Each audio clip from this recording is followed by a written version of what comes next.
We were on college campus grounds for probably 40 minutes before we ended up having to pretty much have full security escort us off there into safety. And again, for our safety.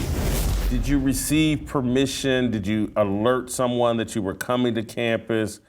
What's been your standard operating procedure as it relates to visiting college campuses? Sure. In Georgia, South Carolina, North Carolina, and even in Washington, when Cam visited it, the standard practice for universities is that there's a designated free speech area because of a public university. These are public properties. And in all of these states, you don't need a permit in order to have a table like we did and engage in civil dialogue with the students on campus, staff, anybody that walks by. To give you an example of this, people always that are not students of the campus walk their dogs in the evening across the college campus grounds in Georgia State University. They do that at Washington State University. They do it all around. HBCUs, most of the time, are private institutions, but the only reason why we ended up going to Tennessee State University is because the night before we found out that this is one of few public HBCUs. So this is a public institution. I want to debunk that right away. There's a common misconception I see on X right now that this is somehow a private institution. Private institutions absolutely have the right to regulate speech and who is able to be on their campus. But Tennessee State University, again, is a public university, which means that individuals like myself are allowed to be there. We're taxpayers, we pay for the institutions in the first place.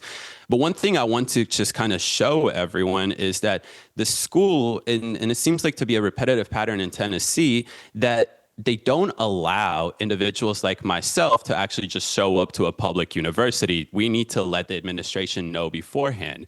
We did that. We reached out as much as we can. We called them 10, 12 times. It goes directly, and I'll say this again, directly. The phone doesn't even ring. It goes straight to voicemail. Why? Because Tennessee, unfortunately, Tennessee State University, I just want to read this to you, has a red rating when it comes down to their freedom of speech. And this is given to them from the Foundation for Individual Rights and Expression. Why? Well, they have policies that restrict free speech by having at least one policy. They have 3 policies that infringe on students' rights, such as concerning harassment or demonstrations. So the reality of it is that it seems like a public university, which is funded by taxpayer money, that receives extra exemptions for their HBCU status, is actually violating the Constitution and our ability to express our freedoms on there, because they have the ability to arbitrarily decide what speech is and is not allowed on their campus grounds. Answer. What do you think about the allegation that you were endangering, the psychological safety of their students by expressing your ideas? Have you run into a lot of students that feel endangered by their psychological safety, feels endangered by your ideas? Absolutely not. And I don't know how my words, I'm center right. That's the funny thing about it. I can't imagine what they would label a far right person that would show up on campus, but they stereotype me. That's the problem. And the funny thing is I'm there in order to destroy stereotypes, right? The reason why they, quote unquote, felt threatened is not because of my sign. My sign could have said whatever in the world it was. It was because the hat that I had on, Make America Great Again, and the color of my skin only contributes to that factor. In reality, none of my words, none of my expressions, if you look at the civil conversations that we were having, none of those things actually threatened them. They used that as an excuse for their behavior that day, as if it justifies why they should incite a mob and incite violence against us simply because of who I am. I just really don't get it, Jason. At the end of the day, it's worrisome that. What time did you get there? How many discussions did you have that were civil, and how long did it take before it turned into what it did at the end? Yeah, we got there around 3 p.m. We had about 5 minutes worth of friendly discussions. Let's say 10 minutes. We had a great conversation with 2 gentlemen. We shook hands afterwards with the first one. With the second one, we didn't get a chance to shake hands because of the mob already being there. And that's usually how our conversations go on every single campus. We arrive there, we let the administration know 10 minutes before we arrive there. They do everything to ensure that we are able to host this event. These schools actually want to have people there regardless of their position. And we shake hands always with individuals. Here, the problem is that we engaged in civil conversations. There was definitely people in the crowd that wanted to have that civil conversation. But then a group of 20 women just showed up out of nowhere as we were ending our conversation with the second person and started to kind of heckle us. The heckling then turned into yelling at us when another group of 20, 30 students arrived. And this all happened within a minute. And we realized quickly that we do have an issue here because we can, one, no longer have a civil debate with anybody that wants to have that debate. But two, it was becoming a little bit, you could see that I don't want to say that it was violent at that moment, but you could see that it was starting to gradually get worse and worse. And went again from just being like, oh my God, what are they doing here? Get off our campus, right? To actually yelling at us. And that gradually got worse and worse by the minute, right? We started to see more and more students show up. When you're in the minute, you don't know what's going on, but I would roughly say there was a group of 150 students that showed up within a few minutes after the first original group got there. And at that point, we're surrounded fully. Cops are around us. Our one private security guard is overwhelmed, can't really do much. And we start getting the threats. This is where I don't use these things lightly. I never throw around the word racism or anti-Semitic because I feel like it's overused and you shouldn't use it lightly. But we started to receive actual threats. And again, I never overuse this, but racist threats, right? Saying, white boy, you don't want to be here in 5 minutes when I get back with that thing, right? And you got to understand, I don't take these threats lightly in situations where, as you can see, a group of a lot of people starts to surround us relatively very quick. I've been to a lot of protests, very well organized protests. Never have I seen a protest or whatever this is form this quick, even the most paid, professionally organized protest. And at some point, somebody charged at me. I don't want to say charged, but took a couple steps with a screwdriver that he raised up from what I thought was his jacket. I'll tell you why I thought in a second, and put it over his head and kind of went towards me.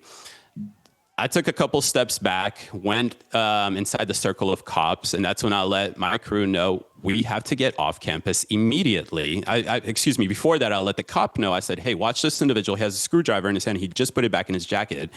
And I told my crew that we have to go immediately because we don't know what's coming next. They're already threatening us. These are racist threats against us.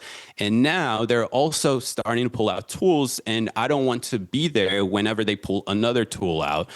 The cops immediately, and I'm thankful for them, they got together, and within 15 seconds, they came back to me and they said, we have to escort you guys off the grounds immediately for your safety. And maybe to go back just a second ago, when the cops initially got there 10 minutes before that, they weren't there to kick us off. They asked us if we have a permit. We said, no, we don't have a permit, but this is a public university. I believe we're allowed to be here. And then I asked them, it's on camera, you can hear it, are we being kicked out? The cop said, no, let me reach out to my supervisor and figure out where you guys should be, if this is the appropriate place. Let's figure out what's going on. So the cops weren't removing us off the grounds. The cops weren't, telling us that we're trespassing. That's another misconception that I see online. The cops were actively trying to figure out what can we do to host this event and where are we properly allowed to be. But how quick things escalated within those 10 minutes, the cops realized that regardless of where they put us, the amount of protection that we're going to get, a mob was inciting violence against us, to the point of where now there's a tool in the crowd that can be used to do anything against us. So the cops on themselves reached a conclusion that they have to escort us for our own safety. They took us to my car, which was parked about 7-minute walk away at the entrance of the school. And a group of 150 people, this is on my Instagram Live, so everybody can go see it. It's not edited whatsoever, marched behind us, screaming the most disgusting things ever in the name of Black power. That's what makes it worse. I don't want to repeat the comments that I was getting, but you can only imagine what I was getting. We finally arrived in my car. Before we arrived in my car, I told the cop that there's no way that we can allow these people to get into the parking lot because I won't be able to get out. I don't want them to see my license plate. I don't want anything.